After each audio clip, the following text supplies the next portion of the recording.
Well, good evening. I want to welcome everybody to our March edition of the Jesus Central webinar. I'm Travis Guzzi. I'm the Mission Engagement Facilitator here for the Central Region of the Southeastern District.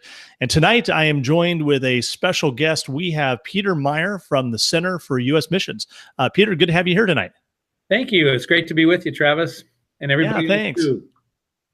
So just a little bit about these webinars for those who may be joining us for the first time. The purpose of these webinars is really part of the fulfillment of our Southeastern District's iNeighborhood initiative.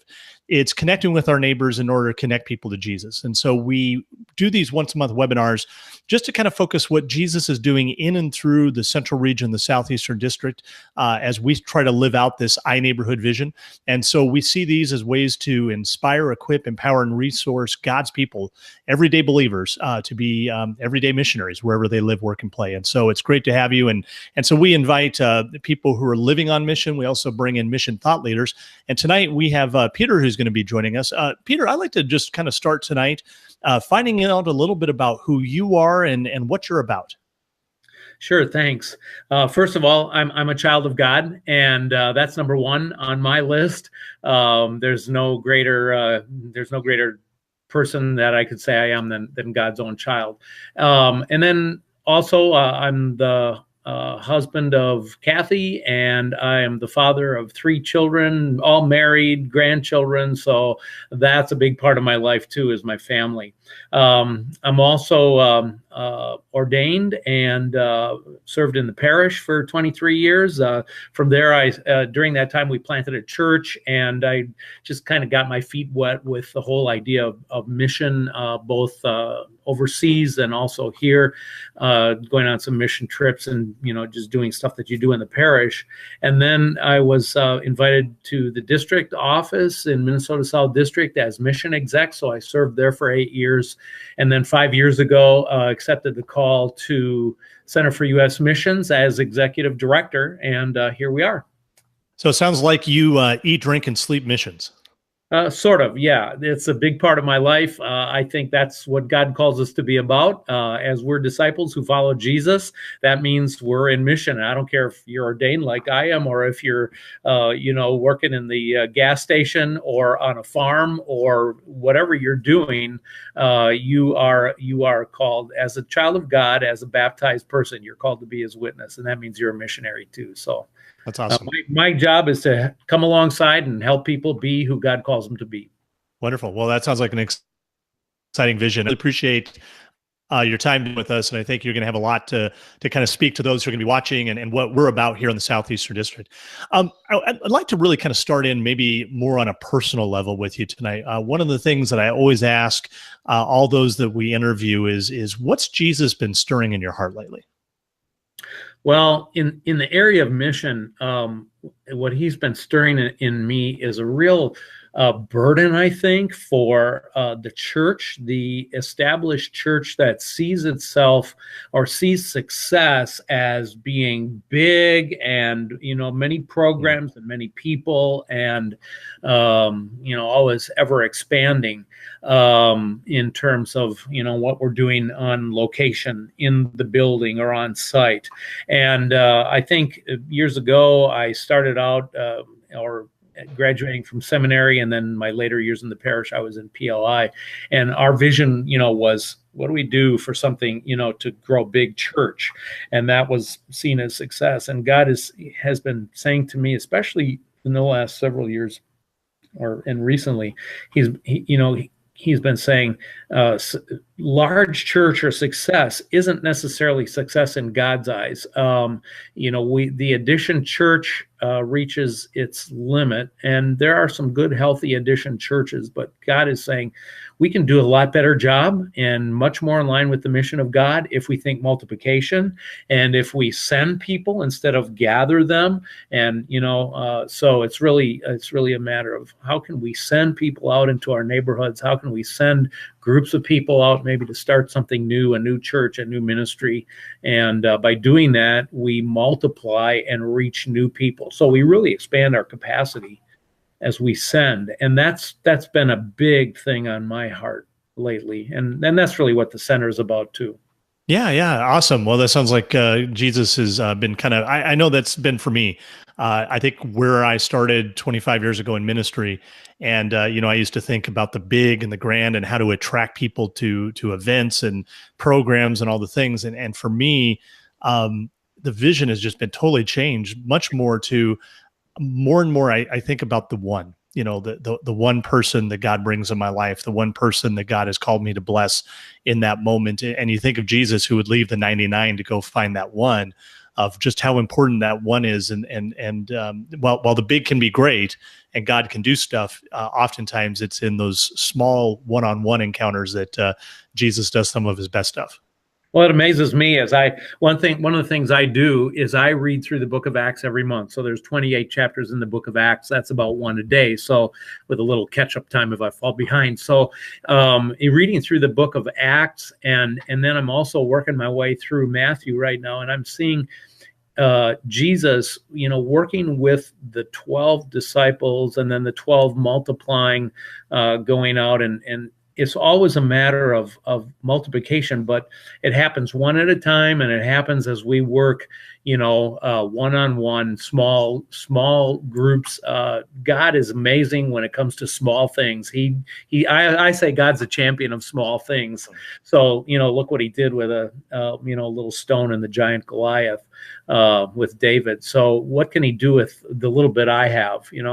Bring my five loaves and two small fish, and God says, watch and see what I can do. So I think that's a different perspective than trying to gather and accumulate so much for ourselves in our churches. Yeah, yeah, that's awesome.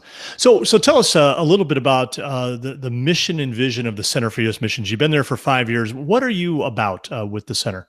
Yeah, well, the center, our mission essentially is to equip disciples who are multiplying faith communities. So we start with disciples, people of God who understand that God has called them to be engaged in his mission.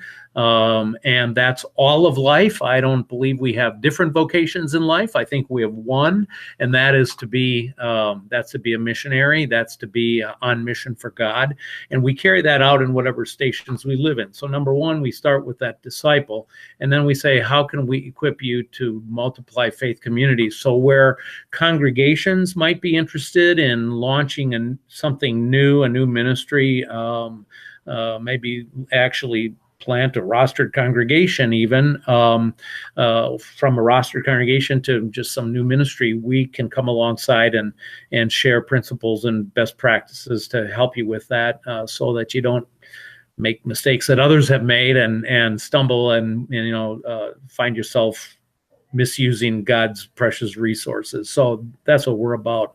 We do a lot of coaching because we believe that if you're a church planter or you're starting something new, you really shouldn't be doing that alone. And so coaching is a big part of what we do as well. Yeah, yeah. So I can imagine maybe somebody, a pastor, maybe somebody from a congregation who's sitting here going, okay, church planting, I get it. We saw that in Acts, but really, why is church planting so important? I mean, why can't we just do this through existing ministries that exist today, that they just say, hey, we just want to reach new people? Why is church planting so essential to see God's kingdom grow? I think, first of all, I would start this way. When we talk about church planting, we are talking about a who and not an it. I think a lot of times people think of church, and they think of an it, or they think of a location or a place. So we're talking about a who, the people of God. And so church planting is important because people are important to God, and he calls us to make disciples, and that's planting the church. That's the multiplication we want to see as disciples. We also I think when we also have this other vision or understanding of church planting, and that is disciples who gather together and form, the local community. We call them faith communities, congregations. They form a local community, and so that's important because those are the best ways to multiply disciples. We can do it in large churches. We can add some people and so on. But oftentimes, I found it to be true that new reaches new. And so as we're starting new, we're able to connect with new people. We don't have these unwritten rules about what it takes to be part of us, or once you become like us then you can join us and things like that.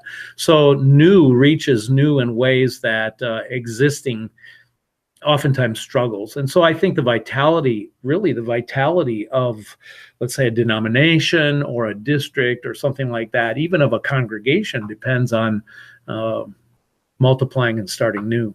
Yeah, yeah.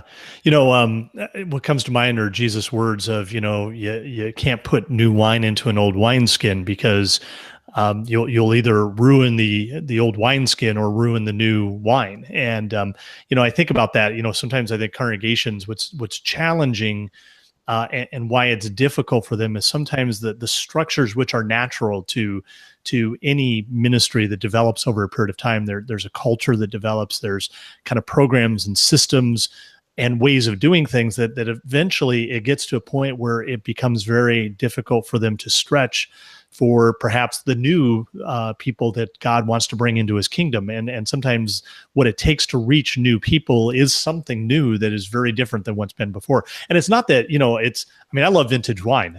We live near the Napa Valley, and an old bottle of wine is a great wine.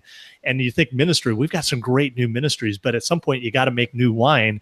And that's just naturally part of the process. The beautiful thing is, there are a lot of folks who maybe have been de-churched and have been disconnected for whatever reason. We don't always know why, but they may have some church memory, and to start off with something new gives them a brand new start. And so new churches are great ways to connect with the de-churched, but also the unchurched, because it's not quite as daunting for them to connect with a small group of people, or to have a friend invite them into a group where they can, get to know people and start relationships, as opposed to coming into this, wonderful, beautiful building, but to them it's a clubhouse where they don't belong. So starting new churches kind of removes some of those barriers, unintended and artificial, but sometimes they're very real, especially to people who aren't part of the church. Yeah, that's awesome. So I love the idea, start new to reach new, and I think that's the whole idea. So question, because I was trained as a church planner, coming out of seminary. I can't believe, I think it's been 12, 13 years ago or something like that. I went through the North American church planning track, and I've always had kind of a heart and passion for that. What has changed in church planning from, say, 10 or 20 or 30 years ago to where we're at today when we consider starting new to reach new? Yeah, I think that's really a great question. And that's one of the things that I'm working on all the time as I go out there, because I find I have to kind of deconstruct that picture of what church planting is, because people think in terms of what we did 10 years ago, 20 years ago, when we planted that church, or when our circuit did something or whatever.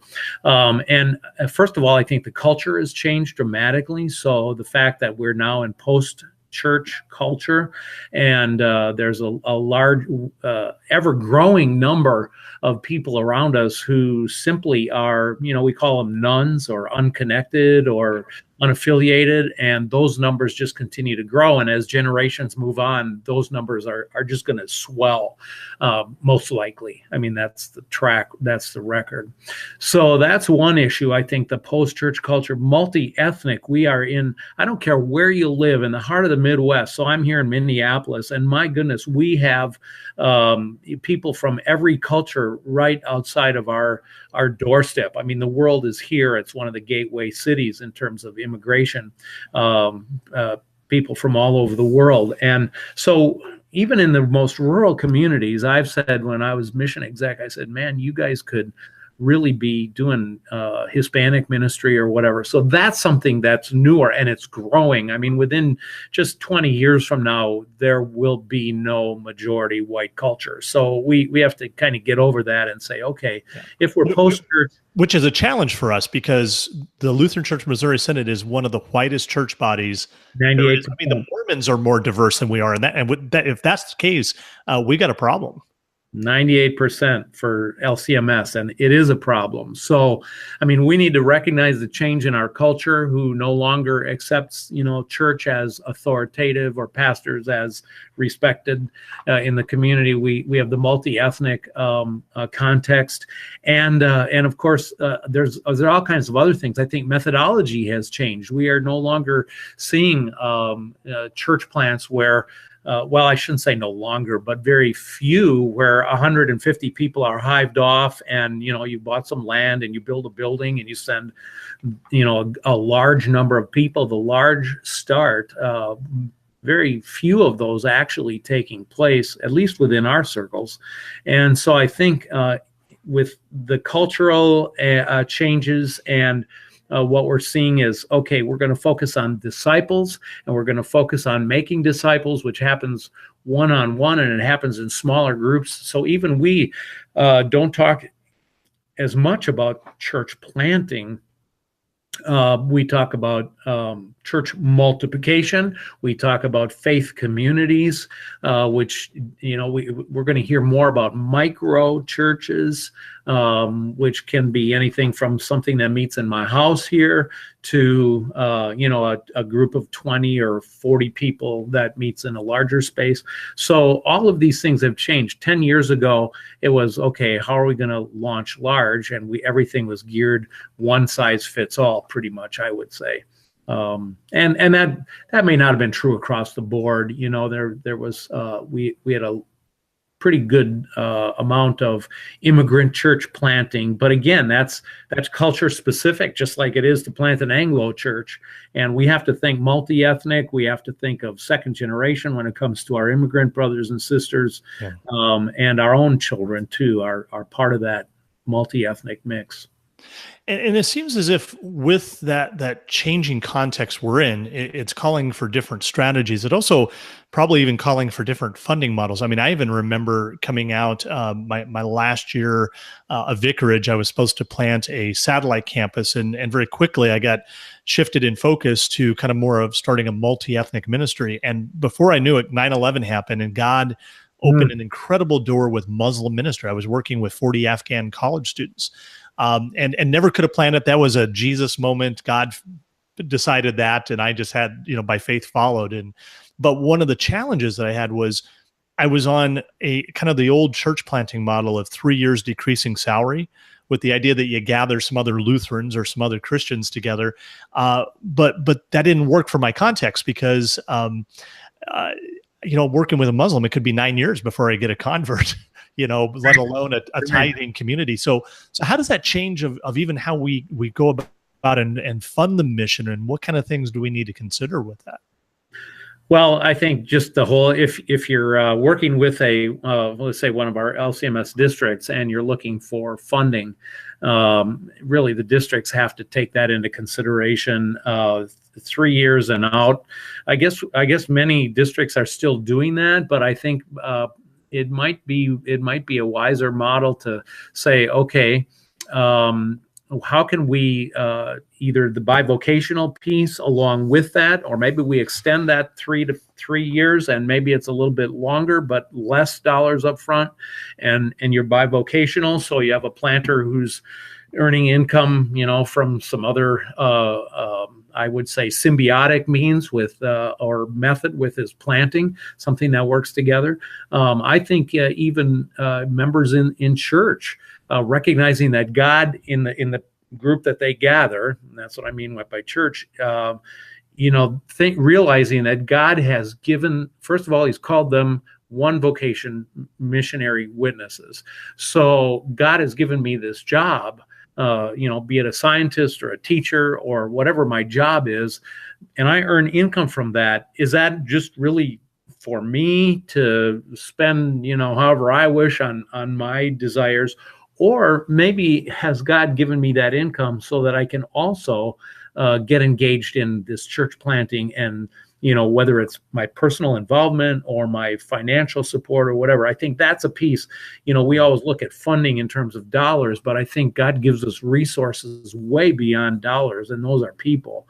So you can't plant a church without people. You can't have a faith community without the community. So I think that's another aspect to it. And then seeing partnerships too with community and community organizations that sometimes have grant monies that they can give out. And if we do some creative and unique ministry models, I think there are ways to leverage that with some dollars too. For example, I did a churches planning churches event about a month ago in Fort Wayne, and one of the guys that was there, his name was Lewis King. Lewis was a longtime barber, African-American barber in the community. He had a tiny little barber shop, but he started using his barber shop not only to give people some really cool haircuts, but to say, we're going to have a prayer meeting here. We're going to meet for prayer. We're going to use this as a gathering place to put together some food baskets for the neighborhood. We have some veterans who need some special needs and care. So this is going to be a place where that can all gather. And pretty soon his little tiny barbershop, I mean, it was smaller than your garage, becomes used in a mighty way by God as a church plant, really. And Lewis finds himself now in SMP. I mean, he didn't intend that to happen, but here's a guy who saw his role as a missionary and using his skills, abilities, his desire to make guys look great, by giving them great haircuts, connected with a lot of people. So I think it's things like that. We got to think differently. We've got to be creative. God is a creative God. He's given us imaginations. How can we use them to see things differently than just the model that, used to be promoted as the one and only way for church planting? Well, and it's getting back to something that's really old, which, you consider Paul tent maker, that he not only through tent making provided for his needs, but also that of his ministry team, his mission team, as well as then utilizing it as a way to meet people. You think of, down meeting Lydia, and as, they're probably doing their craft and working their job of making tents, that it gives you a chance for you to also not only fund the mission, but meet people on a day in and day out basis to share Jesus with, like that guy at the barbershop. Real people. I mean, sometimes when you're a church planter and you're planting a traditional church, you're there kind of as a pastor figure, and people don't see you as they see you as a little different. So when you're there working, alongside of people, and you're seeing yourself, 24/7 on mission, I think that really puts you in a different light in your neighbors. And so, yeah, in terms of meeting people, relationship building, you become, I don't care if you're ordained or not, you're lay people. I don't care if you're a man or a woman, but you almost become a pastor to the people you work with, because you love them in the name of Jesus. You're ready to pray with them and for them. And you might even have a word from God when they need it. So I think that's the different way of church planting, remembering church is a who and not an it. And a vision that sounds like it's not just the church planter being that trained professional, but this is also something that everyday believers can live out through their vocations as the priesthood of all believers. Yep, exactly. Awesome. So with this changing context, this post-church and post-Christian culture, how's the Center for U.S. mission been seeking to stay relevant? What kind of changes are you making to try to help empower God's people to have this kind of vision for planting new churches and starting new? Yeah, we still have a focus on assessing church planters, which probably is similar to what it was done before. So we have an assessment process for guys who are going to be planters, because we believe they're unique and they need unique gifts. But we also I've just created and rolled out a assessment tool for teams that can be used for lay, maybe lay planters. It would be good for lay planters. It would be good for lay teams. So we offer some simple assessment tools that help to get the right people in place if they're going to be, have an official capacity, be, let's say, commissioned or set aside by a church as a planter. But also, just one of the things that I'm finding is, as we go around and work with different districts or churches, one of the most fun things actually is helping disciples, everyday Christians, understand the mission of God and their part in it. And so when we, and helping them see church planting not as something that pastor guy over there is doing, and I can pray for him and put some money in the pot, but to say, oh, as a member of the priesthood of all believers, I've got a part in this. And so it's basically equipping disciples, as we say. And this is a relatively new mission. I mean, our old mission statement focused on what we do: assess and train and coach and provide resources and all that. And today we just say we're equipping disciples who want to multiply faith communities, recognizing that those faith communities might be meeting in their homes, like iNeighborhood, might be a gathering of people in their barbershop, like Lewis King, or whatever it might look like. So that's really different. I don't think the majority of church members, when you say church planting, I don't think they see that vision of multiplying the church, the communion of saints. I think that's something different. And then, of course, just recognizing that the culture in which we live and how are we reaching out to help people think multi-ethnically, so one of the passions that's been in my heart is the very people we use as a center to train. And we need, you can't have just all old white guys like me. So let's have our training staff become more and more multi-ethnic too, just like we would like to see the church and as God describes it in Revelation 5 and 7. So things like that, I think, are really important. Awesome. So it sounds like it's a couple things. It's a different vision of what the church is, not a place or a building, but it's a people, and that can be wherever people gather and Jesus is there. That's the church. It's about discipleship. It's about empowerment of God's people, not just trained professionals, but everyday people. And then it's who we're ministering to and extending that beyond perhaps our comfort zone or where we traditionally have been as the church, but now recognizing that all these people are being brought here from different cultures and languages. And that's part of our call, is to not only reach them, but equip them to empower others to do that as well. Exactly. And I think one of the things we haven't given up is the vision of churches that are, faith communities that are chartered or rostered. That's not going to go by the wayside. So what we would like to see is the development of faith communities, many of which, maybe not all of which, but many of which will grow into or become over time. And we have the tools and the training and things that we can help with that too, to help them become, to give them the framework and to give them the kind of the milestones that they want to look for and reach in order to become a chartered congregation. So that's still a big part, and I think always will be a big part of what we do. Yeah, yeah. So as you think about this changing context that we've been talking about today, what would you say are some of the greatest challenges to church planning in this missional context? Well, I think the biggest challenge is within the existing church. Because within the existing church, our church culture really has been geared to, I'm sorry, church people might not like to hear this, but consumer Christians. What do I get out of the service? What do I get out of the pastor's message? I was fed or I wasn't fed. I liked the music or I didn't like the music. So I like my small group or whatever.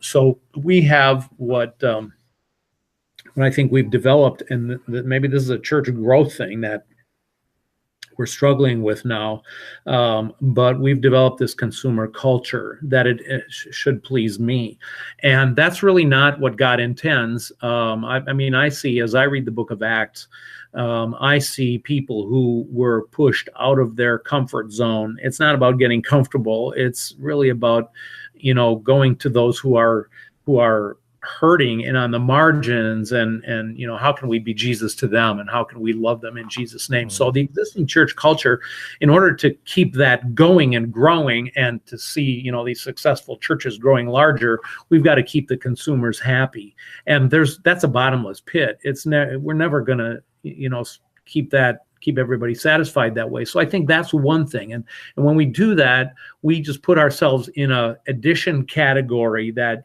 by adding staff or adding building, adding space, adding small groups, adding this or that, we're somehow going to please more people, and then more people will come. And, it's just it's a treadmill that we can't get off of, and there's no end to it.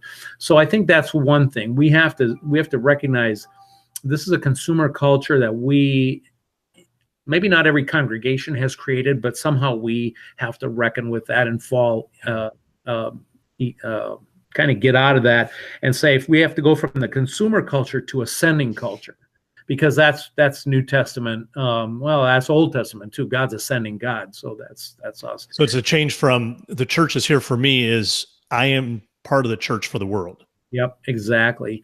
And then along with that, and I think the consumer culture is an example of it, is spiritual warfare.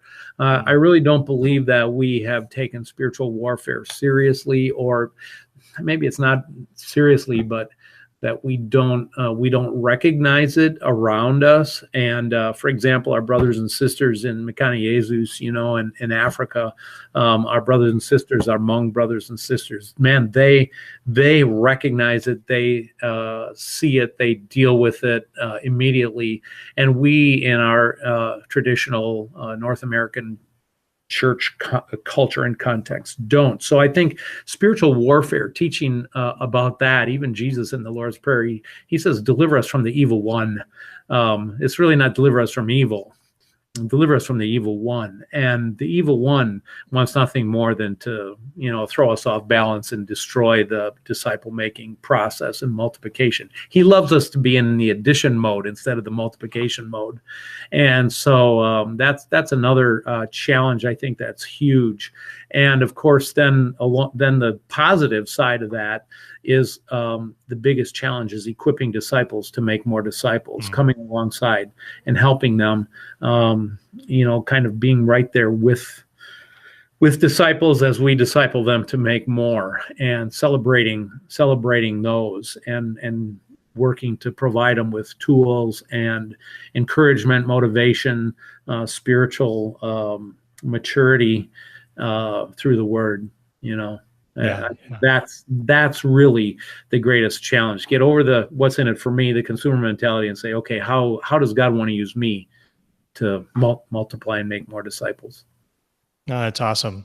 So that's kind of the challenges, but where would you say are the opportunities for church planning in this post-Christian context? Everywhere you look, the opportunities are all over the place. I think the greatest opportunity is people, and there is an abundance of people. I just every presentation I make, nearly every presentation, I go to thearda.com. It's THEARDA.com, and look up a zip code or look up a county and find on there how many people in that county are unclaimed. And the numbers are most of the time very astounding, from 50 to 70%, 75% unclaimed. And the claimed ones include like our Muslim neighbors, Hindus, non-Christian groups. Mm-hmm. So that's included in the claimed numbers. So I think the abundance of people who are the unconnected numbers is the greatest opportunity there is. Like the guy who the shoe salesman who went to Africa. I remember that story. And he said, two of them went over, and one said, well, there's no opportunity for me to sell shoes because nobody wears shoes. And the other one goes, opportunities abound because nobody wears shoes. And so, that's an old story, but I think that's it. People are everywhere. So the other is resources. We have resources, which are people, the people of God. Man, let's turn the people of God loose. Let's help people know their calling as a child of God, as a missionary, and say, wow, this is how God wants to use you. Because that's how the church grew in the book of Acts. That's how the church grew in China, in Africa. There's no reason it couldn't happen here. I don't see scarcity. I see abundance. Yeah. And I think that is probably one of our greatest challenges that we have in our day and age as the church is I think we're working out of a scarcity mentality that either we look at our life and we don't feel like God's given us anything to equip us, or we look around at our churches and we see a lack of resources. I always equate it to, it's kind of like West Texas. You drive through West Texas and there's like nothing out there except armadillos and sagebrush. But the thing is, if you would just drill down under the surface, there's actually vast resources in West Texas just waiting to be unleashed, whether it's a well for water or it's oil. And I think that's the same thing in our lives and our churches. If we would just take the time to help drill down and help people create the awareness that God has gifted them with incredible talents for creativity and making an impact as they live out their callings of life, that I think we actually have far more than we could ever imagine that God has given to us. It's just intentionality of unleashing that. God knew what he was doing when he built his church and turned it over to disciples, and he I believe has given us everything we need to get done what he wants done, which is the Great Commission: make disciples of all nations. And so I don't think, if we think scarcity, and I would say pastors, if they provide any kind of leadership, it really ought to be helping people see their gifts and then use their gifts as to engage in the mission of God. That's the greatest thing that a pastor can do: bless people, turn them loose, and say, this is what God calls us to do. But that takes a different discipleship model. It's not I think what we've done in the past is kind of a mass production factory line discipleship. This is one-on-one personal discipleship and coaching and equipping and releasing. That's a whole different model. It takes more time, but I think it has much greater impact in the end if we make that investment. Hey, Peter, I was thinking real fast on that African story. It was interesting when I went to seminary. I'd come to the seminary, St. Louis, from San Francisco, and I was director of outreach there. And I was talking to another new seminarian, and he found out I had come from San Francisco, and he was like, well, how can you do ministry in San Francisco? And I was like, how can't you do ministry in San Francisco?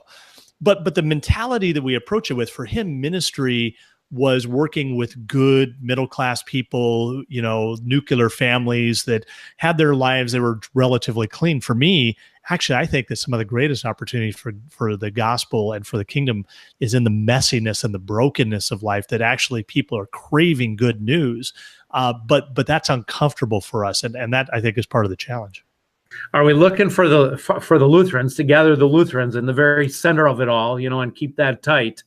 Or are we looking at the fringes where, the real people and real lives and complicated and messy lives, and are we willing to get into that? That's where Jesus, spent his time. I'm amazed to see, when Jesus was going to call his disciples, he did not go to the temple and gather the priests or the Levites. When Jesus was calling his disciples, he went to the lake and found fishermen. He went to the tax booth and found, Matthew. So he went to the people who were living real life and who got the complication of life. And he wasn't afraid to step in, and throughout his ministry, he got beat up for it, by the religious people. So I think that's why I think one of the challenges sometimes is the church itself, who likes to keep things, controlled and tight and neat.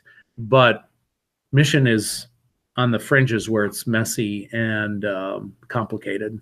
Yep, absolutely. So, Peter, you're a little familiar with us. I know that you and our district president actually have children who are married to each other. So you know President Denninger, you know our Southeastern District's iNeighborhood vision very well. How would you see church planting fitting into what we're doing here in the Southeastern District through our iNeighborhood initiative? Yeah, ever since iNeighborhood rolled out, I have been in awe of that. I'd love to see that, expand and multiply throughout the nation in every district. iNeighborhood, this idea of how can we reach into every zip code in our district, or how can we, as a congregation, claim these zip codes in our area and reach out into them.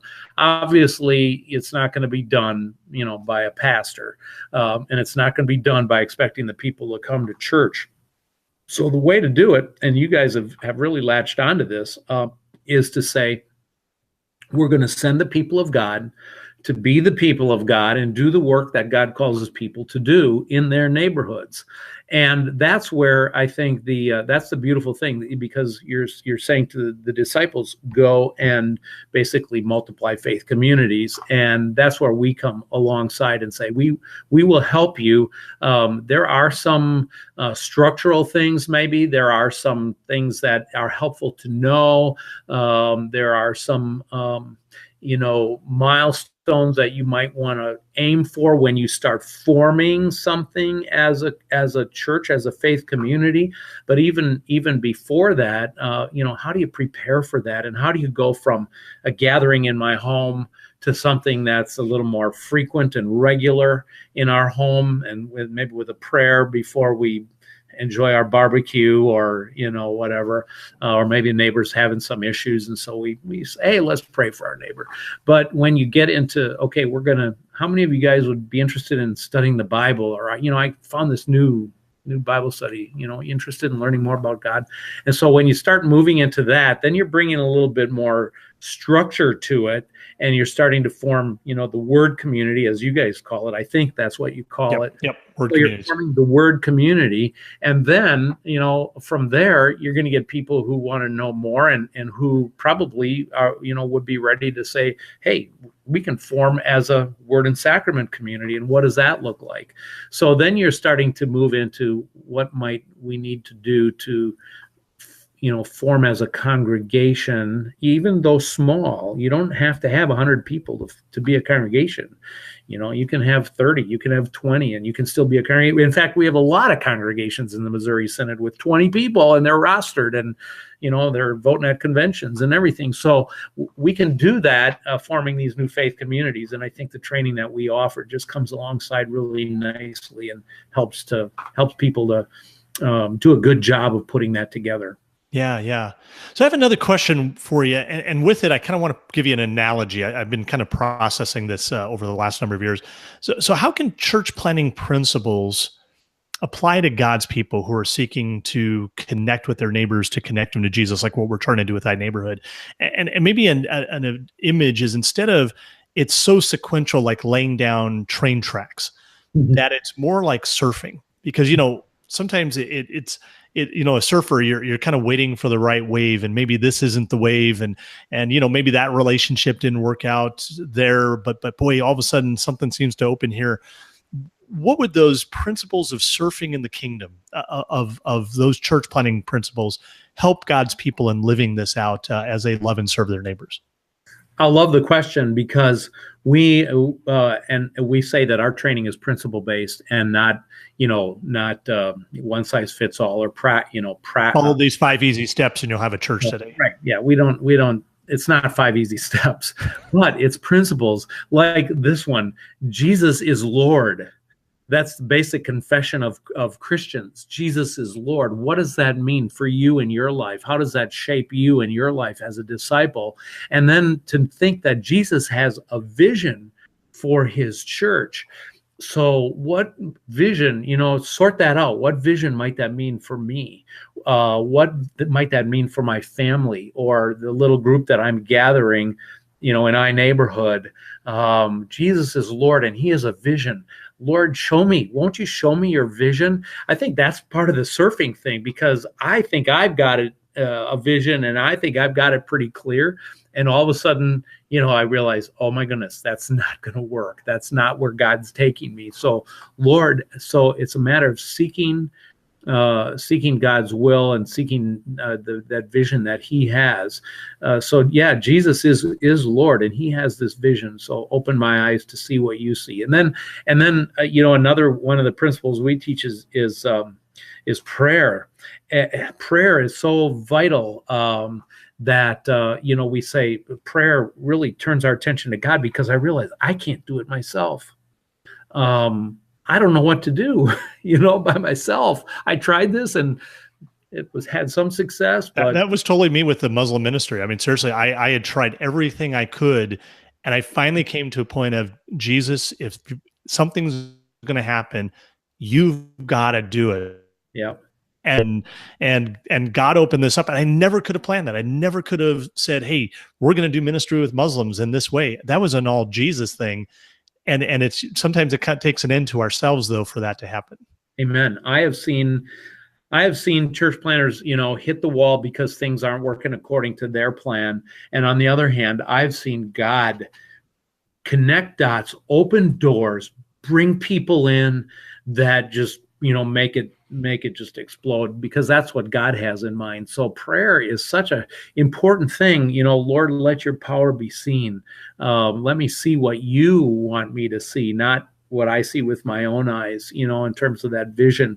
What wisdom do I need to know in connecting with people? How can I know those people of peace that are really going to come alongside and be the place where I dig in? So I think, the prayer, we see that. How many times, read the book of Acts, how many times don't you see the people of God, the disciples in the book of Acts, coming together for prayer? Not just when Peter's in prison and they're praying for him because they think he's going to be killed, but Lord, give us power so we can proclaim your word with boldness. And God answered that prayer, and you see how He answered it time and time again. So I think, Jesus says, ask the Lord of the harvest to send laborers. And so prayer is huge, that prayer principle.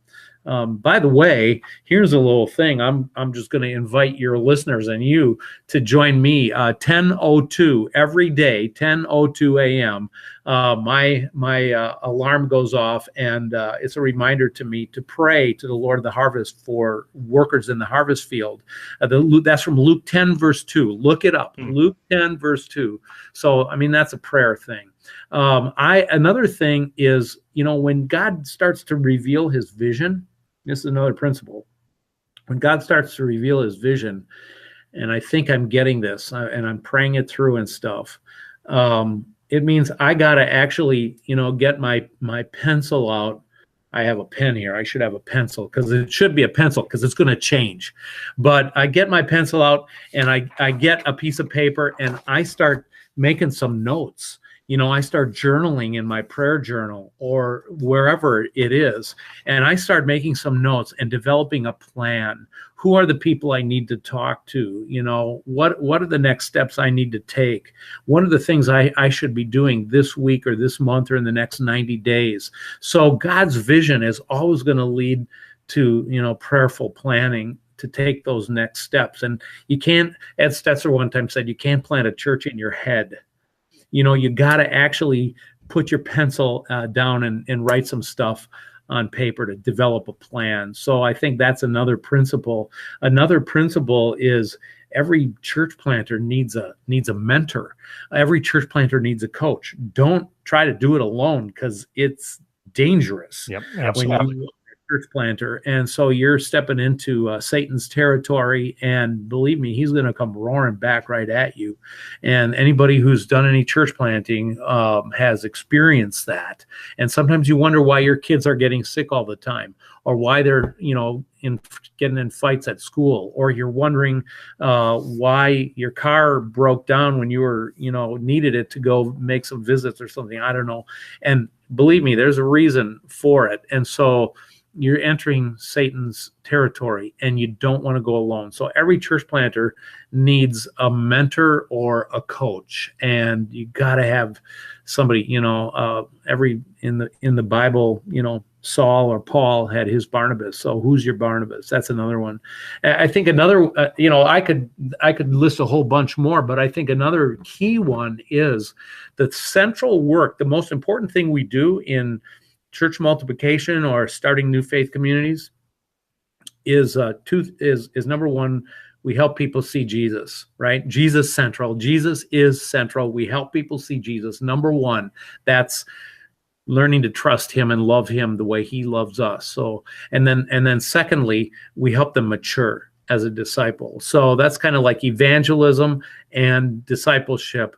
They're not two separate things. They come together when you're planting a church or you're developing a faith community. So, help people see Jesus and love him as they're loved, and then help them to follow him to maturity. And that's a lifelong journey. It's not a destination. It's a journey. Yeah, that's awesome stuff. No, thank you for sharing those. So a question. Sorry, I have an echo here. Give me a second. All right, I think we're good. So a question.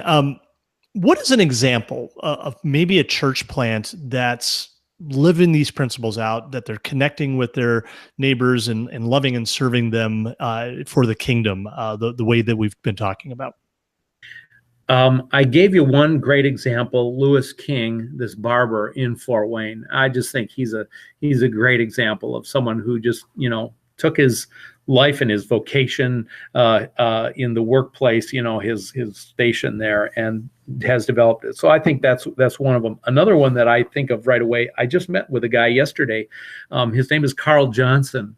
He's up here in the Twin Cities, and he is recently connected with Link Twin Cities. And Carl is planting a church, a nicknamed Dinner Church. The whole focus of his mission is really to put an end to hunger, underfed and under-resourced people when it comes to food.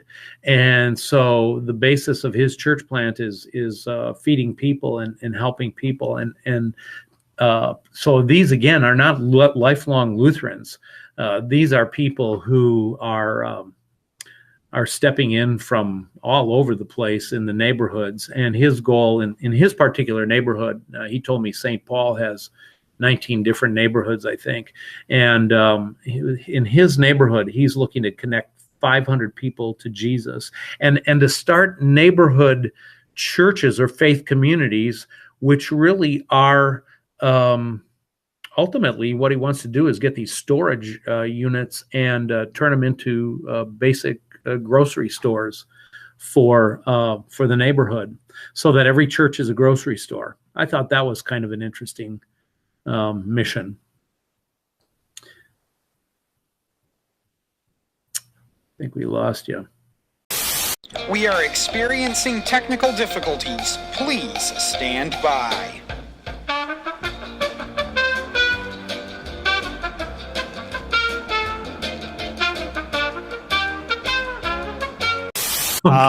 Somehow my connection dropped, so I'm having to run this off my iPhone. So my apologies. So you had talked. Yeah, where were we? So you talked about the barber, and you just met a guy today. Let's pick up. I just met a guy today. Okay, so I just met a guy today. Yesterday. His name is Carl Johnson. So this is a guy who's in St. Paul, Minnesota, and he's actually planting what he calls a dinner church. And dinner church, he has a goal. He's in St. Paul in a neighborhood that is urban poor, and the people are he calls them food insecure. So they don't know where their next meal is coming from. And so what he's done is he's started neighborhood meals, and people come in and eat, and he feeds them, and then as he does that, he shares them Jesus and uses that to build what he calls healthy kingdom relationships. And so there, just again, using food. I have another friend in a missionary leader in the Twin Cities. He says food evangelism is the best tool. It always works. But his goal, this guy's Carl's goal, is to start micro business storage container grocery stores that are also churches, and through these micro businesses to have a church grocery store in every part of the neighborhood there. So that's another example. I can give you another example of a guy, Chad Kirkhoff, who's doing Redo Fitness. And this is church 24/7. He's got 920, last week it was 925 people walking through his doors. It's a free fitness center. There's no fees. It's top of the line equipment. It's a beautiful, gorgeous space. And it's in a community that's spiritually dark, but people want to be fit. And so he offers them a redo for their heart, their spiritual life, their physical life, their relationships. And he is pastoring to these people and ministering to them. I'm not kidding you, 24/7. And it's not church in pews with an altar and candles. It's church in with people's life 24/7. And to me, that's the 21st century church. That's what God calls us to be about. Yeah, we had actually interviewed Clint Lutz, who has a very similar crossway out in Twin Falls, and church can look very different. And I love that, especially with what both of those are doing with this kind of heart, soul, mind, body. By the way, on Dinner Church, there's a neat ministry that I've been connected with called Fresh Express. They have these resources of how to start a dinner church, which is kind of exciting. And actually, I'm going to be going down to North Carolina. They got somebody who is giving a grant to try to start a dinner church in every zip code in North Carolina, and they would like to invite us to be part of that conversation. That's awesome. And those are the kinds of things that, really, really get me excited. And people say, well, that's not church. Well, really, what is church? Church is who? It's the people of God. It's sharing Jesus in, real life on life. And that's church. And it's so hard for us from our church culture, church member, consumer, thinking, keep me happy type of thing, to put ourselves in a different frame of mind. But unless we do that, we're going to find ourselves in trouble in this culture, in this context, I think. So, and this is another thing, another reason why I think, smaller gatherings, faith communities in zip codes, or wherever they might be, I think that they have the opportunity to do that kind of ministry more effectively sometimes than our larger churches, unless our larger churches, reorganize themselves to be small, because small is the way to get it done, I think. That's where relationships happen, and that's how the Holy Spirit works through his word. And you can be quick and nimble to adjust your strategy too, of say, hey, that didn't work, let's try something new. When you've got big programs or maybe a big school ministry, and again, nothing bad with school ministries, but you're kind of locked into a model, and when that model doesn't work, it's very hard to change. And it's very expensive too. Use your school ministry. By the way, you hit on something that's dear to my heart, that school ministry. Use your school ministry as a mission training center. Train that next, disciple your kids, train that next generation of missionaries. Use it that way. Otherwise, there's lots of other alternatives. People go to other Christian schools, or there's a lot of good public schools too. But I tell you what, if we use our schools and think of them as mission training centers, we've got something there that the rest of the world doesn't have. Yeah. Hey, kind of one of my final questions for tonight. So people have been watching and listening to this, and they kind of say, I'd like to find out more about church planning. I'd like to find out how I can get equipped in some of these principles that you were talking about, so that I can kind of surf in my community what God's doing. How can congregations or God's people, pastors, connect with you and the Center for U.S. Missions to help support them? Yeah, thanks. Certainly you can go to our website, C4USM, Center for U.S. Missions, C4USM.org, and just take a look there. One thing just a real basic thing that I would suggest, is subscribe to our Mission Moments twice a month blog, because there we're sharing ideas, we're sharing the kind of thinking that we've been talking about here during the last hour. And it's a way, even back in the day when I was parish pastor, and of course the emphasis was different through the center, but even at that time, I was downloading those old mission moments and using them as teaching tools in our church and with our groups. And you can, they have a good purpose that way. So that would be some very basic things. Otherwise, give me a call. My info's on the website. I'd love to have a conversation with anybody and say, okay, how can we help you in your context? Peter, if you might give your email address if they want to get a hold of you directly. Sure. It's Peter.Meier, M-E-I-E-R, Peter.Meier at CUI.edu, CUI.edu, Concordia University, Irvine, .edu. That's awesome. I can be praying for you and the Center for U.S. Missions. Well, I think one thing is, pray for congregations in our denomination to get God's vision for multiplying, sending rather than accumulating. That is the most important thing we can do. And that people God would give us a kingdom vision for what he's all about, rather than our own limited, tightly controlled mission, I think the center will just benefit from those kinds of prayers, because God's people will want to engage, and we're one of the partners that they can come alongside and engage with. We try to connect with districts and congregations who want to do things. So if a congregation is thinking about planting and what does that look like, or a congregation kind of likes what we've been talking about, we're happy to connect and pray that God would make those connections and bless them. That's awesome. Peter, I want to thank you. Sorry for the technical difficulties for you and everybody. We'll get this worked out in the editing, hopefully. But Peter, I really want to thank you. I think it was a great quality conversation, even if the video call wasn't as quality as it should have been. And I really appreciate your heart and passion for God's kingdom, for everything that you're doing through the Center for U.S. Missions. And I'd just like to encourage everybody, keep Peter and the center in your prayers. Feel free to reach out to them. Also, feel free to reach out to me here in the Central Region, the Southeastern District. I'd love to be able to come along and help you and your ministry dream God's kingdom dreams of what could be, of how to start maybe something new in your community, or how you can join Jesus just in a personal way wherever you live or work and play. And so there's a lot of resources and coaching and things that Peter talked about that we also can do, maybe kind of in an initial way.